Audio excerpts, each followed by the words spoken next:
20 ushtar turq humbën jetën pas rrëzimit të një aeroplani transporti ushtarak C-130 në lindje të Gjeorgjisë, të martën njofton Ministria Turke e Mbrojtjes. Autoritetet turke publikuan emrat dhe fotot e viktimave, por ende nuk kanë bërtëditura shkaqet e mundshme të aksidentit.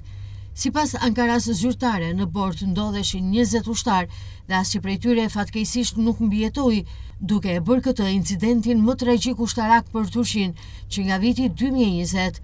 Aeroplani ishte nisur nga Ganja në Azerbajxhanin perëndimor me destinacion Turqinë, por u rrëzua menjëherë pasi hyri në hapësirën ajrore gjeorgjiane. Mbetjet e avionit u gjetën pas dite disa kilometra në kufi me Azerbajxhanin. Pamjet amatore të publikuara në rrjetet sociale tregojnë aeroplanin teksa bie me shpejtësi, duke lëshuar tym të bardhë përpara se të përplaset në tokë e të shpërthej në flak të mëdha. Në video duket qartë se avioni është dëmtuar rënd gjatë rënjes. Presidenti Recep Tayyip Erdogan e cilësoi tragjedin si një humbje të rëndë për kombin turk, duke folur për martirët e rënd në shërbim. Udhëheqësit e Azerbajxhanit dhe Gjeorgjisë, si dhe sekretari i përgjithshëm i NATO-s Mark Rutte, shprehën ngushëllimet e tyre për Turqinë. Edhe ambasadori amerikan në Ankara, Tom Barak, deklaroi solidaritetin e Shteteve të Bashkuara me popullin turk.